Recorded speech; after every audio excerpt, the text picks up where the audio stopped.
Lahore high court ने कौमी assembly के जो मुस्ताफ़ी अरकान का मामला था उसको लेके दरख्वास्त निपटाते हुए उसको हेयरिंग के लिए मंजूर कर लिया है। नाज़रीन, ये एक बहुत ही बड़ी खबर है, बड़ी डेवलपमेंट है। आइंदा कौमी असम्बली में पाकिस्तान तहरीक इंसाफ वापस आ रही है।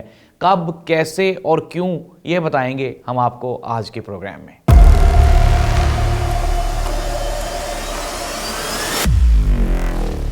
औज़ुबिल्लाहिमिनश्शैतानिर्रजीम, बिस्मिल्लाहिर्रहमानिर्रहीम। अल्लाहुम्मा सल्ली अला मुहम्मदिन व आलि मुहम्मद। करोड़ों दरूद व सलाम हज़रत मोहम्मद मुस्तफ़ा सल्लल्लाहु अलैहि वसल्लम पे और आप सल्लल्लाहु अलैहि वसल्लम की आल पे। नाज़रीन, आप देख रहे हैं ज़ाहिर अब्बास नकवी ऑफिशियल।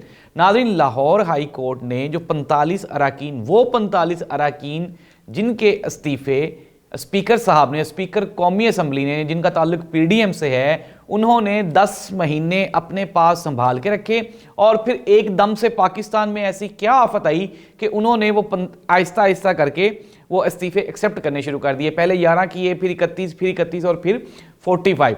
तो ये जो अरकान के इस्तीफ़े मंजूर किए गए, इसके खिलाफ पाकिस्तान तहरीक इंसाफ ने लाहौर हाई कोर्ट से रजू किया था। तो लाहौर हाई कोर्ट ने ये कहा कि हम इस केस को सुन सकते हैं। इस तरह से हाई कोर्ट ने ये केस सुनने के लिए मंजूर कर लिया और आइंदा मुस्तकबिल करीब में यही होने वाला है कि ये 45 रिज़ाइन जो कि कौमी असम्बली से पाकिस्तान तहरीक इंसाफ ने किए थे, ये वापस हो जाएंगे और ये 45 अरकान जाके नेशनल असम्बली में बैठ जाएंगे। और जब ये नेशनल असम्बली में बैठेंगे तो इनके बैठने से वहाँ पे वो जो 12 या 14 जो मुनहरिफ अरकान जो राजा साहब की क़यादत में वहाँ पे बैठे हुए हैं और इन्होंने अपोजिशन लीडर भी राजा साहब को नॉमिनेट किया हुआ है, तो उसके बाद उनका वो जो अपोजिशन वाला रोल है वो ख़त्म हो जाएगा और पाकिस्तान तहरीक इंसाफ एक्चुअली अपोजिशन का रोल प्ले करेगी। और फिर उसके बाद वज़ीर-ए-आज़म पाकिस्तान के खिलाफ अदम एतमाद की तहरीक भी आ सकती है और कौमी असम्बली में बैठ के ये टफ टाइम देने का सोच रहे हैं। दूसरी जानिब ज़िमनी इंतखाबात की जो 33 नशिस्तें थीं, उन पे कागजात नामजदगी जमा कराने की आज आखिरी तारीख थी। लेकिन मैं आपको एक और बड़ी खबर दे दूं कि पाकिस्तान पीपल्स पार्टी ने ज़िमनी इंतखाबात का बाइकआउट कर दिया है, जो पाकिस्तान PDM की सबसे बड़ी हामी जमात है। दूसरी जानिब पेशावर में KPK से पाकिस्तान पीपल्स पार्टी के मुख्तलिफ अरकान ने आवाज़ उठाना शुरू कर दी है। जैसे कि फैसल करीम कुंडी साहब ने आज मीडिया से गुफ्तगू करते हुए कहा कि पाकिस्तान पीपल्स पार्टी इलेक्शंस में डिले के खिलाफ आवाज़ उठाएगी, प्रोटेस्ट करेगी, क्योंकि हम इसके बिल्कुल हामी नहीं हैं कि गवर्नर KPK को इख्तियारात दिए जाएं और क्योंकि उनके पास तो मैंडेट ही नहीं है। सिमिलरली नाज़रीन, पंजाब में भी इलेक्शंस की तारीख ना देने के खिलाफ पाकिस्तान तहरीक इंसाफ ऑलरेडी कोर्ट में मौजूद है। तो देखना यही होगा कि इतनी परेशानियों के साथ मौजूदा हुकूमत क्या कर सकती है। क्या वो अपने आप को डिफेंड करेंगे या फिर वो अदालत का हुक्म मानते हुए आइंदा इंतखाबात का ऐलान करेंगे। लेकिन जिस तरह से हमने कहा कि पाकिस्तान तहरीक इंसाफ प्रेशर गेम खेल रही है, उन्होंने अच्छा प्रेशर डेवलप किया हुआ है गवर्नमेंट के ऊपर, लेकिन गवर्नमेंट कतन भी नहीं चाह रही कि वो इलेक्शंस की तरफ जाए या कोई वो पंजाब या KPK में वो इलेक्शंस करवाएं, क्योंकि वहाँ पे पोजीशन ऑलरेडी कमज़ोर है। मरियम नवाज साहिबा ने पाकिस्तान मुस्लिम लीग नून की तंजीम साजी का काम शुरू किया हुआ है। बहावलपुर में जलसा किया, कारकुनों से खिताब किया, फिर उसके बाद मुल्तान में और अब एबटाबाद में। जब मोहतरमा बहावलपुर गई तो बहावलपुर के पाकिस्तान मुस्लिम लीग नून के जो पुराने कारकुन थे, उन्होंने वहाँ पे शदीद एहतजाज रिकॉर्ड करवाया और कहा कि हमारे जो हकूक़ हैं, हमारी जो असल जो जिसके लिए हम डिज़र्व करते थे, वो जो चीज़ें हैं वो हमें नहीं दी गई। दूसरी जानिब फिर मुल्तान गई, मुल्तान भी कारकुन नाराज़ थे और अब एबटाबाद के कारकुनान ने उनके आने से पहले ही उनके लिए तिबले जंग बजा दिया है और ये कहा है कि अगर मरियम नवाज साहिबा यहाँ आएंगी तो सबसे पहले हमारे मुतालबात सुने जाएं। हमें किस तरह से खुडे लाइन लगाया जाता रहा है। नाज़रीन, पाकिस्तान मुस्लिम लीग नून के बारे में हम सब लोग एक चीज़ पे मुत्तफिक हैं और हम ये जानते हैं कि पाकिस्तान मुस्लिम लीग नून एक मौरूसी जमात है जिसमें सिर्फ और सिर्फ एक ही ख़ानदान का कब्ज़ा है।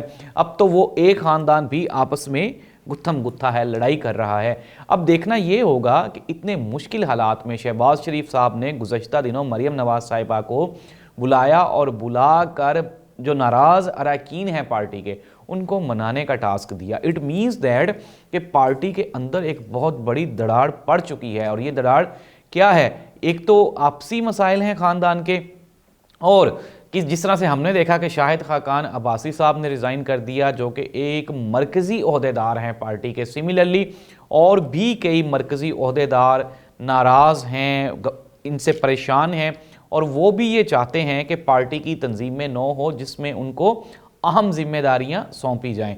लेकिन दूसरी जानिब हम लोग ये देख रहे हैं कि पाकिस्तान मुस्लिम लीग नून अपने घर से बाहर वो जो उनकी पार्टी का इक़्तिदार है उसको वो ट्रांसफ़र करने पे किसी भी तौर तैयार नहीं है। दुनिया में एक इंतहाई खौफनाक वाक़या गुज़श्ता दिनों हुआ। तुर्की और शाम में शदीद ज़लज़ला आया। ज़लज़ले से अप्रॉक्सीमेटली कोई 1500 से 2000 के करीब अमवात का इम्कान है। तुर्की और शाम और उससे मुल्हिका तमाम ममालिक जहाँ पे ज़लज़ला आया है वहाँ पे इंतहाई अफसोसनाक सूरत हाल है। पूरी दुनिया उनकी मदद कर रही है। इवन के सऊदी अरब ने भी आज बिलियन ऑफ रुपीज़ की जो इमदादी सामान था वो उनके लिए उनको भिजवा दिया है।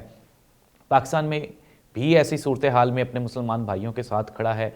आया कि हमारे हालात कुछ देने वाले तो नहीं हैं, लेकिन हमें चाहिए कि हम उनके लिए दुआए खैर करें और इस तरह का कोई उनके लिए कुछ कोशिश करें कि जिससे उनकी तकालीफ कम हो सकें, वो वापस अपनी ज़िंदगी बहाल कर सकें। अल्लाह ताला उनको हम सब को अपनी हिफ्ज़ ईमान में रखे, क्योंकि नादरीन ये जो कुदरती आफ़ात होती हैं, चाहे पाकिस्तान हो, चाहे अमेरिका हो या चाहे तुर्की हो, कहीं पे भी जब ये इंसानी अमवात होती हैं और इंसान जहाँ पे मुश्किल में फंस जाते हैं तो हमें चाहिए कि हम अपने अपने लेवल पे जो जो काम कर सकते हैं वो उनकी बेहतरी और फलाह बहबूद के लिए करना चाहिए। देखना ये होगा चूँकि वो बड़े ममालिक हैं, वहाँ पे मसाइल का अदराक कर लिया जाता है, चीज़ों को एमरजेंसी सूरत हाल से निकल आते हैं, वो लोग मेहनत करते हैं। तो देखना यही होगा कि तुर्की और शाम इस मुश्किल से किस तरह से वापस निकलते हैं। अल्लाह ताला तमाम मुसलमानों को जहाँ जहाँ भी दुनिया में मुसलमान हैं सबको अपनी हिफ्ज़ ईमान में रखे, मुश्किलात से महफूज रखे। और कुदरती आफ़ात ज़ाहिर सी बात है किसी के कंट्रोल में नहीं होती, ये तो अल्लाह सुब्हान व तआला की तरफ से होती हैं, कुदरती होती हैं, तो ये कभी भी कहीं भी आ सकती हैं। जिस तरह हमने देखा था कि पाकिस्तान में गुज़श्ता दिनों सैलाब आया था। तो नाज़रीन तुर्की के लोगों के लिए दुआ करें और अपने लिए भी दुआ करें। कहा यही जा रहा है कि डॉलर मज़ीद महंगा होगा और 35 रुपये पर लीटर पेट्रोल किसी भी वक्त ये आपकी जेबों से फर्दर 35 रुपये निकालने के चक्कर में हैं। अब देखना ये होगा कि ये 35 रुपये का तोहफ़ा आपको कब मिलता है, क्योंकि IMF के साथ जो हमारे एग्रीमेंट्स जारी हैं, जिन पे हम लोग उनसे बात कर रहे हैं, वो उन्होंने ये कंडीशन रखी है कि डॉलर को एक्चुअल रेट पे आप वापस जाने दें, और पाकिस्तान में अब जब डॉलर ऊपर जाएगा तो ऑटोमेटिकली तमाम ज़रूरियात ज़िंदगी मुश्किल होती जाएंगी, महंगी होती जाएंगी। और ऐसी महंगी सूरत हाल में पाकिस्तानियों का मौजूदा हुकूमत को वोट देना मज़ीद मुश्किल होता जाएगा। और यही वजह है कि मौजूदा हुकूमत किसी भी सूरत में इलेक्शंस की तरफ नहीं जाना चाहती। इनकी कोशिश है कि एज़ मच एज़ पॉसिबल, अभी 90 दिन तो वैसे ही बनते हैं, 90 के ऊपर भी 60 दिन ये चाह रहे हैं कि पंजाब और KPK में लें और फिर इस तरह से अक्टूबर तक गेम को ले जाएं। लेकिन आइन और कानून इसकी कतई इजाज़त नहीं देता कि आप 90 दिन से ज़्यादा डिले करें। और निगरान हुकूमत का मैंडेट भी यही होता है कि वो वक्त पर इलेक्शंस करवाएं और अपनी हुकूमत की अपनी ज़िम्मेदारियां उसको निभाएं। तो नादरीन ये है पाकिस्तान की सियासी सूरत हाल और दूसरी जानिब दुनिया की जो इंटरनेशनल जो क्राइसिस से जो दुनिया गुजर रही है उसकी सूरत हाल। अल्लाह ताला तुर्की के मुसलमानों पर, शाम के मुसलमानों पर और पाकिस्तान के मुसलमानों पर अपनी रहमतें और बरकतें नाज़िल फरमाए। अल्लाह ताला हम सब के लिए आसानियाँ फरमाए। आप भी लोगों के लिए आसानियाँ पैदा करें, लोगों के लिए मुश्किलात पैदा ना करें, ताकि ये दुनिया बेहतर हो सके। अपने मेज़बान ज़ाहिद अब्बास नकवी को इजाज़त दीजिए। इंशाअल्लाह अगले प्रोग्राम में फिर मुलाकात होगी। अल्लाह हाफ़िज़।